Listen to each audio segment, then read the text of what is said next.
Welcome back to 4x4 Ventures. As we pick up on day 8, after an early morning game drive, we pack up camp and travel northwest to our destination, that is the Linyanti campsite. A 98-kilometer journey, but this one will test even the most capable of 4x4 vehicles. Right, welcome to another exciting 4x4 Ventures episode.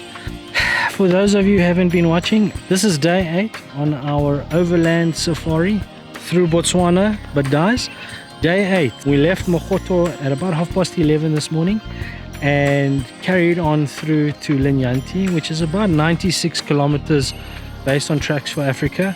So we got in the vehicle after spotting lions early this morning, which was really amazing. We heard them last night and we heard them fighting hyenas, lots of hyenas.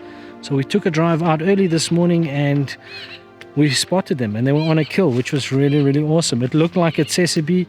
Some of the people were saying it was buffalo. We haven't seen buffalo as yet, which is the only big 5 member we haven't seen. We've seen and been privileged to have seen pretty much everything else, which is awesome. Magotho will go down as our favorite spot on this trip, and after seeing the lions at a kill, our reasons for doing this trip are all the more clearer. To those traveling in the Khwai area, make sure you get updates on the road conditions, as in the rainy season, traveling in the Magotho Khwai area could prove to be a challenge. Also, consult with your local GP for malaria precautions. The summer months could prove to be a challenge for those who attract these deadly pests.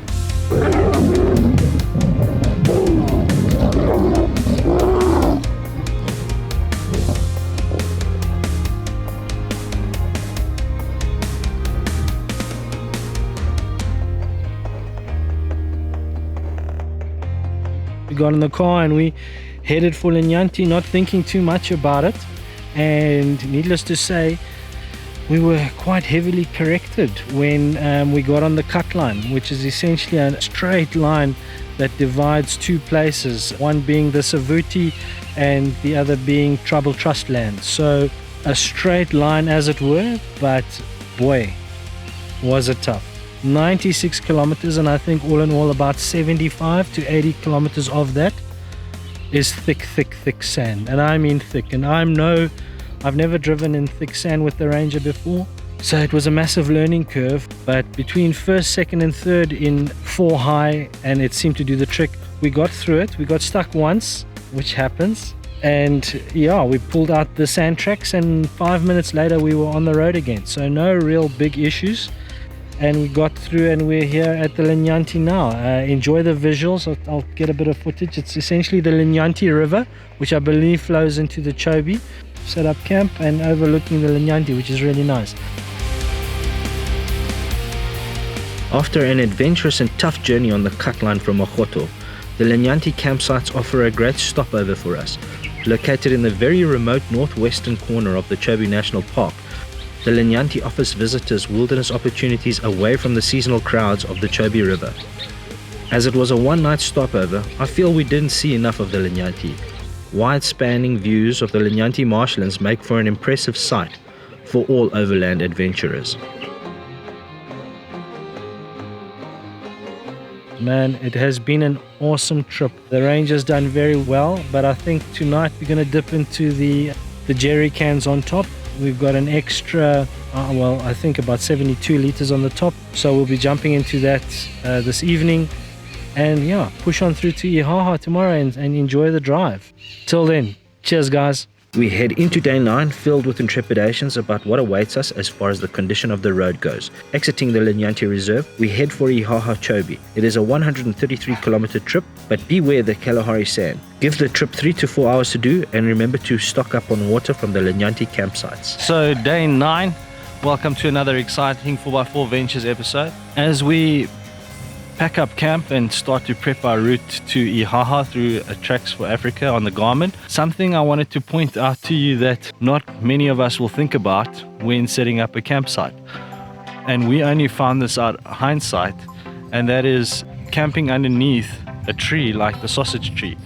I believe there's roughly 10 deaths a year as a result of falling sausage fruit. Last night we were woken up in the middle of the night. What we thought might have been an elephant trying to get into the tent was actually a sausage tree fruit that fell and hit the tent.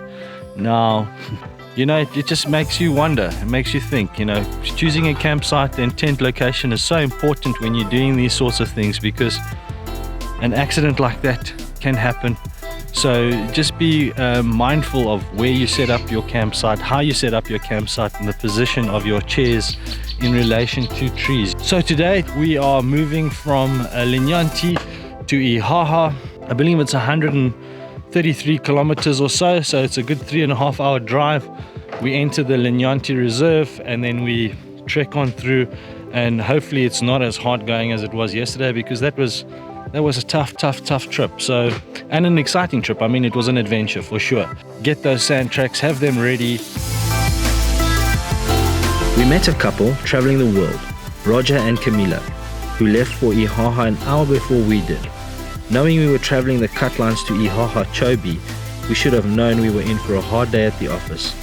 Their rental 4x4 was not adequate for the thick Kalahari sands, and on the first patch of this sand, they needed the help of a patrolling BDF water bowser.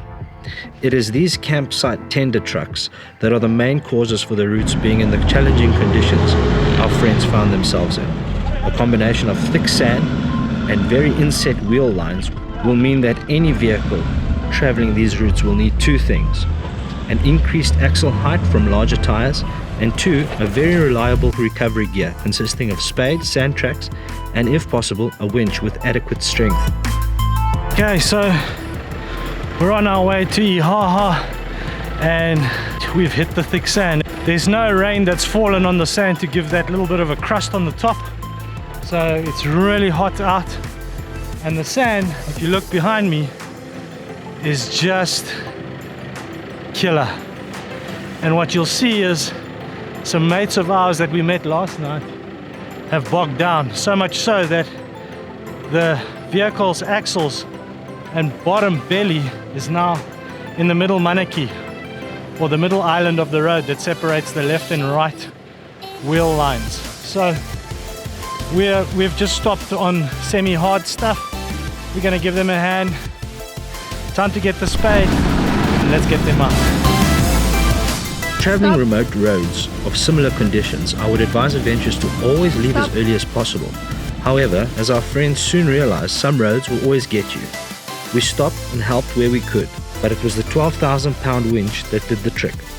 On further chatting with Roger, we soon realized that the 4x4 transmission was not engaging at all. Always carry water, as the sun and heat make it a very dangerous exercise during the midday sun. Traveling in a group or convoy will also help, as the risk to thick sand becomes less of a concern. I was once told, drive as fast as is necessary, and on the cut lines, both your driving ability and suspension are put to the test. Be cautious and remain focused. You will get there eventually. I didn't get a chance yesterday to wrap up the day, just purely because we got stuck and we had to help some now good friends out of also being stuck on the way from Linyanti to Ihaha in Chobe. So yeah, it took a long time, but we eventually got there. Some really thick sand, and what an awesome adventure. What an awesome adventure. A lot of hard work, a lot of digging, but shame, man, we eventually helped them out. Good friends of ours now. Also really nice to be out overlanding and meet new people. We left Linyanti, hit some thick sand, got stuck 3 times, helped the guys out, and continued through a nice slow drive, I'd say between 30 and 45 kilometers an hour to get to Ihaha. We got to Ihaha Chobe National Park in the evening, I'd say at about 6 o'clock, and I tell you what, one of the best sightings I have ever witnessed in my life. Probably 800 buffalo, maybe more, literally greeted us at our campsite.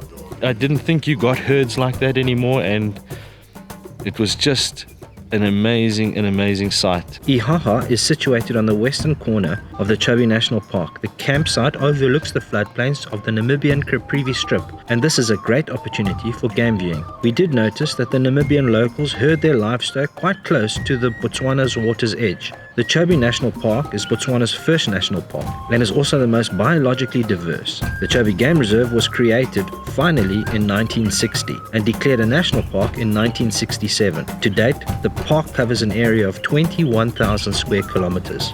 Yeah, so the adventure continues. Today's plan, just to give you a little bit of a background, we're going to go into Kasane, restock up supplies. We need to get some more gas, we need to get more water, we need to just fill up all the fuel tanks, check tire pressures, and then onward march to Victoria Falls, which was unscheduled, and we had a discussion and we think that will be an awesome place to stop over, get some nice coffees, and then on through to Hwangi. So that's the plan, and I hope you guys are enjoying it. Stay tuned with us, we really appreciate it. Meeting our new friends from Brazil was great, and as we celebrate the last part of their Botswana journey over some lunch at the Chobe Safari Lodge, we bid them a farewell and safe trip further. They are traveling the world over a 2-year period and have started this amazing journey with Southern Africa. Thank you for the added video clips, Camila, and to you both, wonderlust.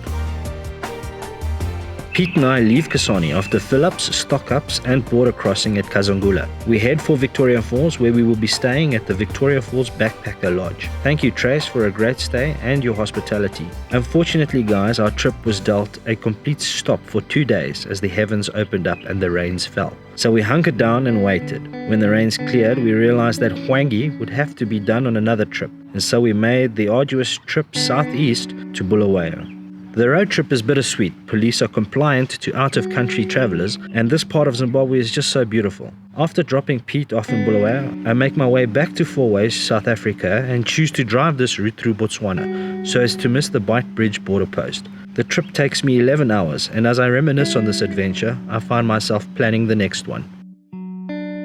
Guys, thank you for the positive feedback and all your support. If you want to find out more about Roger and Camila's world travels, then follow them on Instagram at Rocanomundo. Keep trucking. I'll see you at the next one. Cheers.